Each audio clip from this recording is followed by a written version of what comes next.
Snorkels, what makes sense for you? We're going to do some really simple testing to help you understand how snorkels work, which deal with water better, and more importantly, the sound. So really simple stuff that makes sense.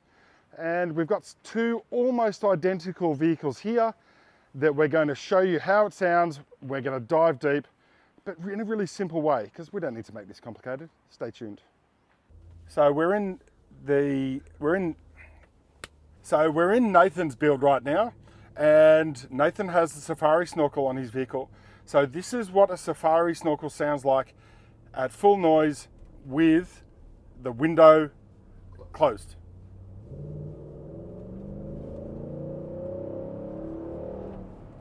So it's definitely noisier. I can hear it. So now we're going to do the same, but my co-driver has the mic.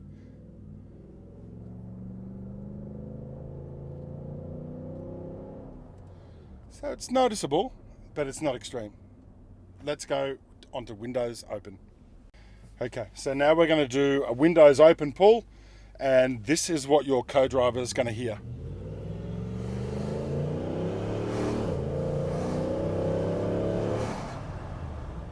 Marked increase. Look, these vehicles are really well insulated, and it's going to be super interesting to see what the stainless steel snorkel's like. Okay, yeah, so now we're just cruising around and the passenger window's open, and I could really easily have a conversation with my people in the car, and it's not noisy. And in a way, it sounds kind of muffled. And I think that's because of the material. My intuition is that the stainless steel snorkel is going to be way louder. And I hope this clears it up for some of our viewers. So we're going to do a short pull.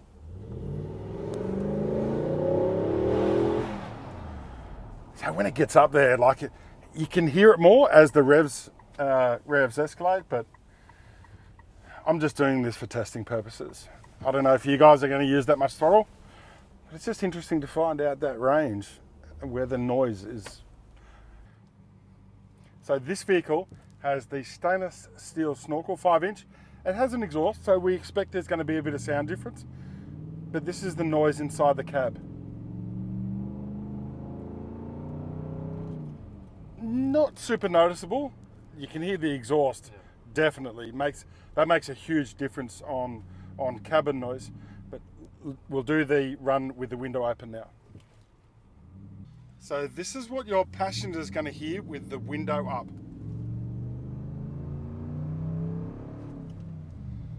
I reckon I could easily maintain a conversation with my significant humans.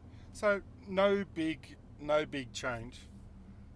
So this is windows down, driver's position, and what I actually feel like I've got to do is I've got to increase the sound of my voice to combat that thing.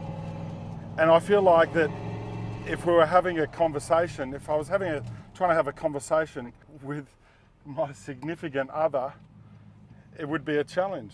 And even my co-driver here now is struggling to hear my voice. But then again, they listen to my voice all day. So maybe that's a good thing. And if you've got a partner who's constantly nagging at you to perform a certain task, this might be a good thing. Not saying it is. But if someone's me, just put your foot down. And it'll drone out the whine. We go.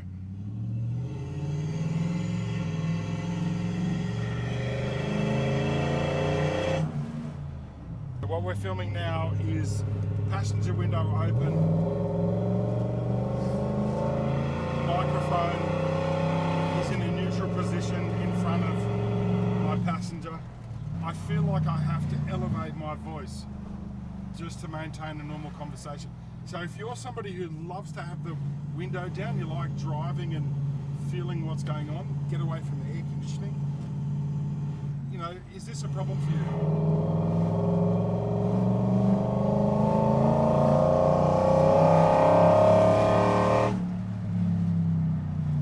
That was second gear to 65 k's an hour. Just so noisy. So what we wanted to do was we wanted to put the microphone in a neutral position so you could understand. It's not pointed at me, it's not pointed at my passenger or the snorkel. It's in a neutral position, so we can just hopefully illustrate for you the ambient noise in the cab. And we've even turned the air conditioning off, so you get a real sense about what it sounds like. Bloody hot in Sydney today, and this is what we have to do to get the most simple, clear data for you. So it's really clear to me after our test drive which snorkel is quieter, less induction noise, and Safari is clearly the winner. And that's definitely got to do with the low density polyethylene construction, because it's naturally sound absorbing, unlike the stainless steel snorkel that just seems to reverberate. This is my scientific testing tool. This is going to help you understand the difference in material. A simple device, and because I promised this would be simple, this is the sound that comes from the snorkel when I tap it, right? It's like a tuning fork, right? So this is what the stainless steel sounds like.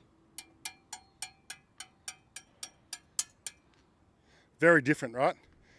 This is part of the cause of the increased induction noise with a stainless steel snorkel. It's simple, right? But you can hear it. You can hear the difference. So it's really clear for me, if you don't want to hear that snorkel, Safari is clearly the winner. It will make a difference, though, if you turn the snorkel head around. And Safari is going to tell you, most manufacturers, snorkel manufacturers, will tell you not to turn the head around, because it affects the flow rate of that snorkel. And if you want to hear what a Safari snorkel sounds like with a supercharger, go to the link below. Sounds great.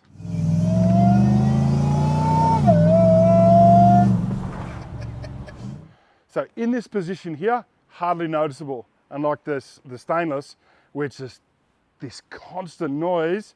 It would do my head in on a long drive. And the thing that I would be concerned about when you're doing long haul driving is the effect of noise on fatigue.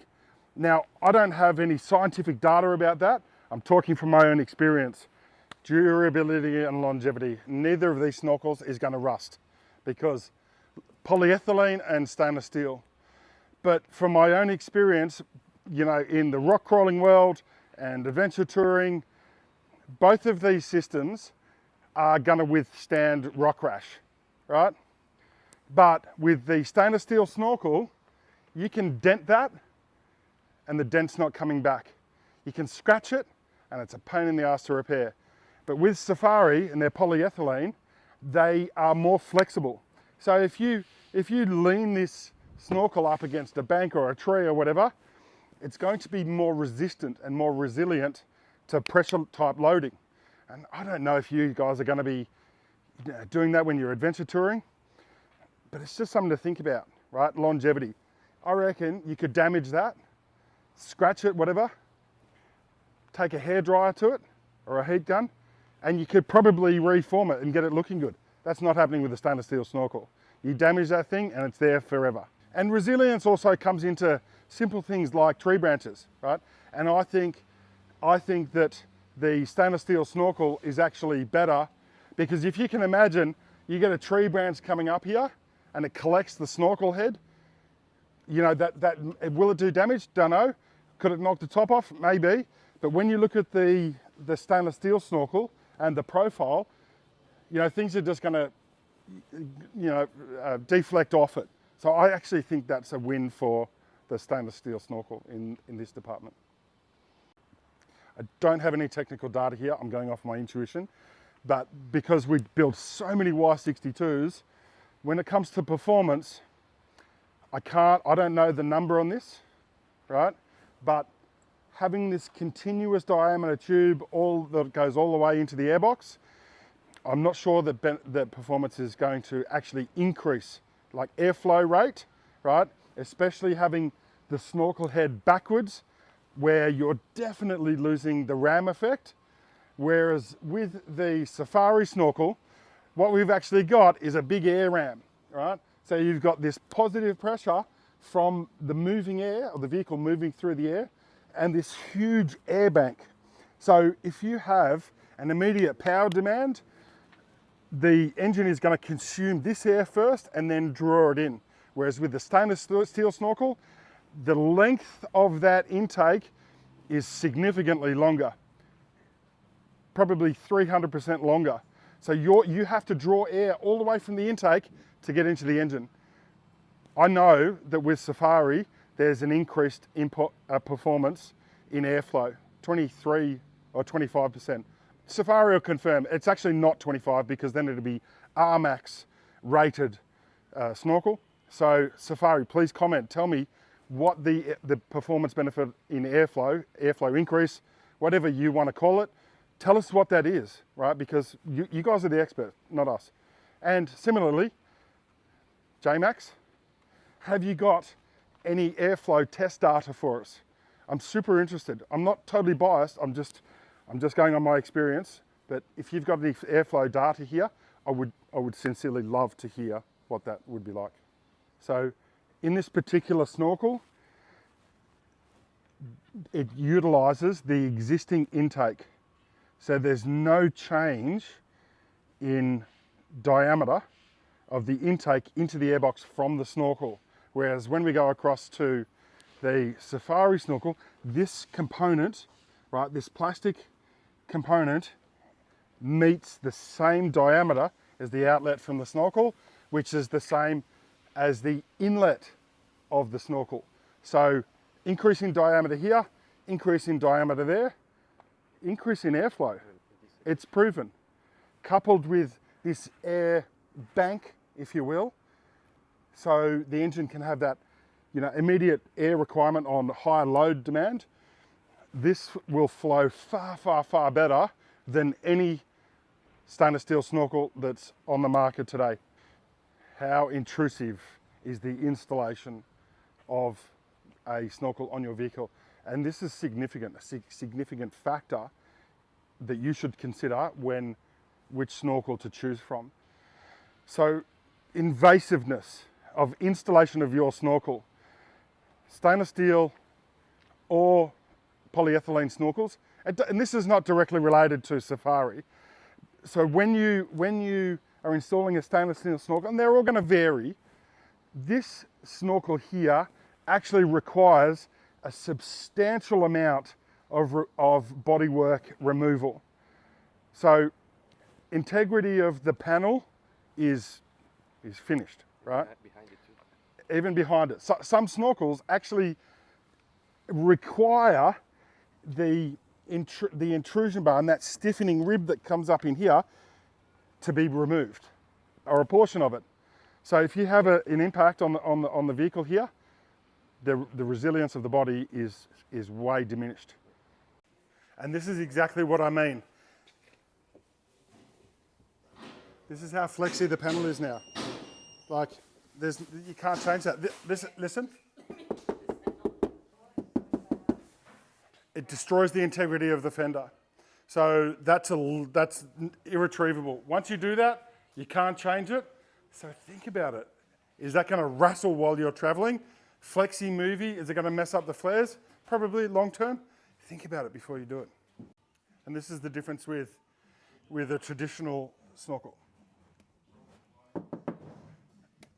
It's still flexy, of course, like any panel's going to be, but this here doesn't have a huge cutout in the fender. It's got a hole there, a couple of mounting points here, and some mounting fixtures up on the fender. And yeah, look, in some way, it may actually improve the rigidity of the panel and impact resistance, right? Way less invasive fitting a polyethylene type snorkel.